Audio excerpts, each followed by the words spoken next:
15 games, Liverpool were leading the table, West Ham were 8th and Wolves were 11th, but there was only just a point between them. So one or two changes to the West Ham side, Brian, and a couple of notable omissions. Yes, Billy Bonds is missing. He must have had some injuries. Unusual for him to miss too many games.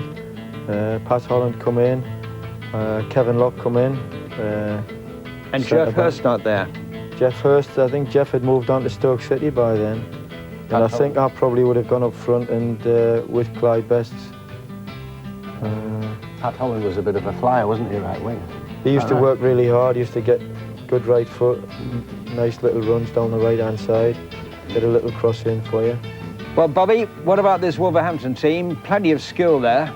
Well, that big lad there, Steve Kindon, who he played actually for Burnley and before he went here to Wolves. A really tough, strong running player, hard to dispossess. At the back, Bernard Shaw, right back, quite steady. Mike Bailey in midfield, Francis Monroe, central defender. Jimmy McAllister, right-sided midfield player, good ball skills, also with chance of scoring good goals. And the main striker up front was John Richards. Right, well, describing the action at Upton Park, Brian Moore. So Wolves kick off in their famous old gold shirts, defending the goal to our left. They come here with only one away win this season, that was at Coventry. West Ham, meanwhile, unbeaten here at home. And it's Pat Holland for them now. To McDowell. Lampard. Holland. Moore. West Ham, of course, have not such fond memories of Wolverhampton. They lost 3-0 up there in August. Holland lifting it on, but quite comfortably there for Parks. Wagstaff, McCallion. And McDowell fighting very hard and quickly there on that situation, and the throw going to Wolverhampton Wanderers.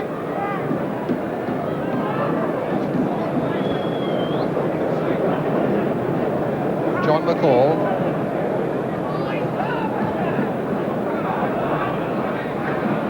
McCall again, turning it towards Kindon, but Kindon had strayed a yard or so offside, and West Ham get the free kick.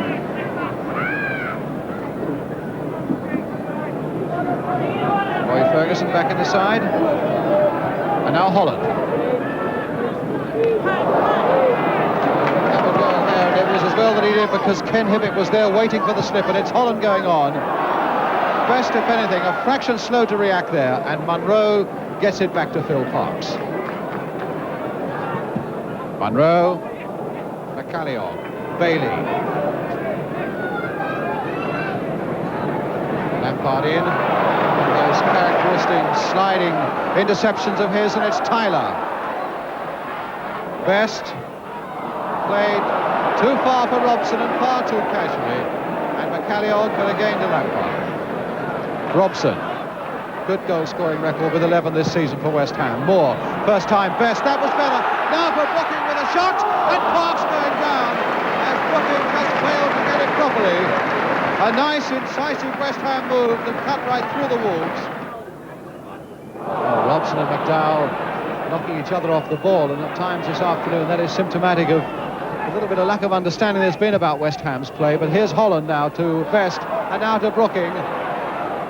And now McDowell right in there, plenty of them up. Even Lampard coming in to join in the fun. A good little cross there, Holland! Oh, and somehow Parks got there and denied Pat Holland what would have been his first goal of the season. Brooking let it run, and Tyler was behind him. Played now once more for Holland. And crossing it this time. Robson is there, but so too is Jefferson. McDowell. Letting one go! And a fine save again by Phil Parks from McDowell. Well, I must say, 0-0 at half-time, but I mean, there were so many chances even there in that short space of action that we saw. Yeah, there's still chances. Probably, I think Bobby Moore probably played just in front of the back four there. Patsy's gone wide left. And Dudley Tyler's come in on the right-hand side, who we signed from Hereford. But probably not flowing as well as what we could. And it almost got their Best, no! There's a lot of half chances at the moment, isn't there? Yeah, but West Ham always seem to try to get wide. Yes. And they've got wide a few times, no balls in, looking for Clyde Best. And funnily enough, the best chance fell to Pat Holland, and he didn't take it. But it looks as though something's going to happen soon. There seems to be a lot of pressure on the Wolves defence now. Start now to the second half, floating it in there once more, and that time Parks gathering it comfortably. Dowles. West Ham continue to press forward. Tyler. Brooking. Still with Brooking. Bailey right there with him, but he crossed that well. Best is back there. Holland hoped to go in. Moore. And it bounced badly for Wolves, and they were all over the place there. Holland. And the whistle had gone for a free kick. There was an obstruction there by a Wolves player. Moore to Best.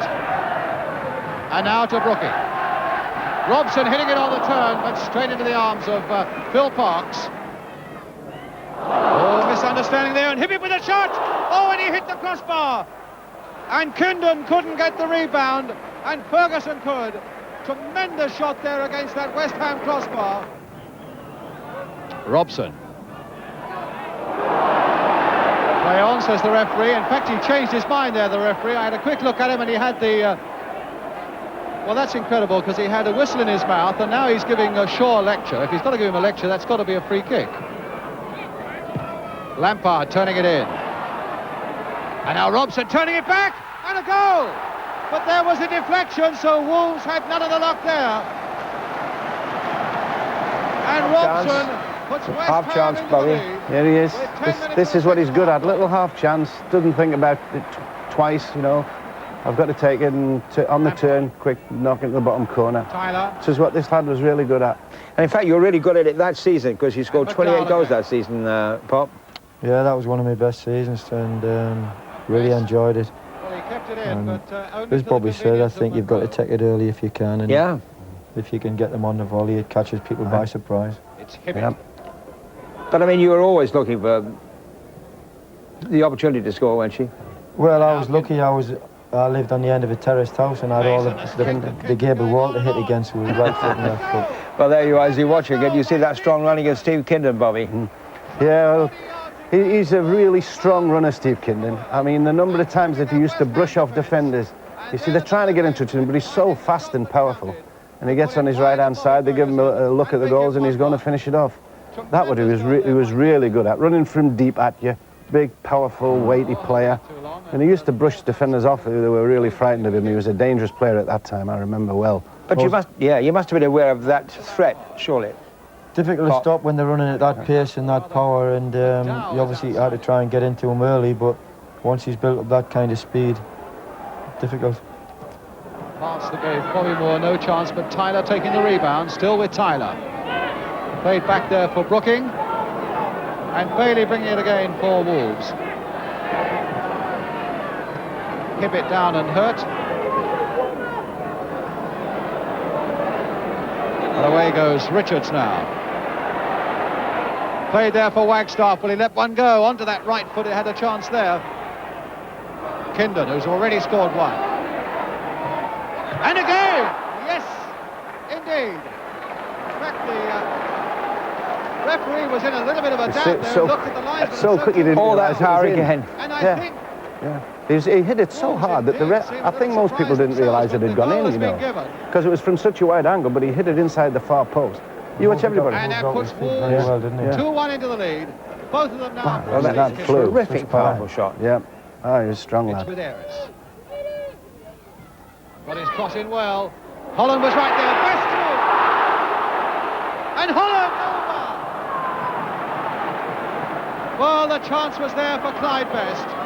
And fractionally it was there for Pat Holland as well. And with 6 minutes to go, when you're 2-1 down, it's the sort of chance that you badly want to make count. Tremendous burst of speed there by Steve Kindon. And it needed a brave piece of play by Ferguson as well. Richards knocking it back, Kindon turning it in. And no more than a foot wide for what would have been Steve Kindon's hat-trick.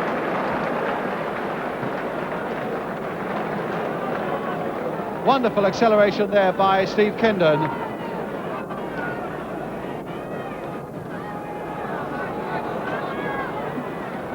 McDowell. Calliope. Wolves now with a lot of players back, determined now to preserve the 2-1 lead that they fought for, having been a goal down. Wagstaff. McDowell. Holland.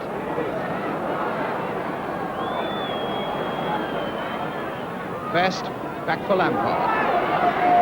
Little over a minute to go now. Brooking. Played for Bobby Moore. Deep cross again there towards Holland. Turning it in there for Brooking.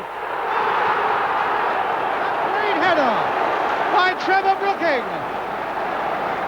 Well, that was a great goal, Paul. It was an excellent knock back across the face of the goal, and an excellent diving header from Trevor. I only remember him scoring another diving header, and that was in the cup final against Arsenal. But Is it quite best that puts it back? I tell you, what a time to score it. About a minute from the end to an equaliser coming just at the right I don't think we'd ever time. had control of the game. It was always end-to-end, and there was a lot of positional changes, and we never had complete control of the game. And obviously, it's a good time to score just a minute from the end. It was exciting, though, wasn't it? Oh, very exciting. End-to-end Lots stuff. of Oh, chances. absolutely. Wonderful to Great watch. stuff. Great stuff. The pitch looks a bit better there as well, doesn't it? Well, it was November, so it was a difficult time, and the full winter's force had not hit it by that time, I suppose, Bob. But it was a problem, the West Ham pitch, wasn't it? Yeah, there was a little... near the stand side there was a little bit... it was always quite heavy. But it's nice to see it in decent condition there. Well, there we are, 2-2. And I suppose justice was done, because you hadn't played badly enough to lose 2.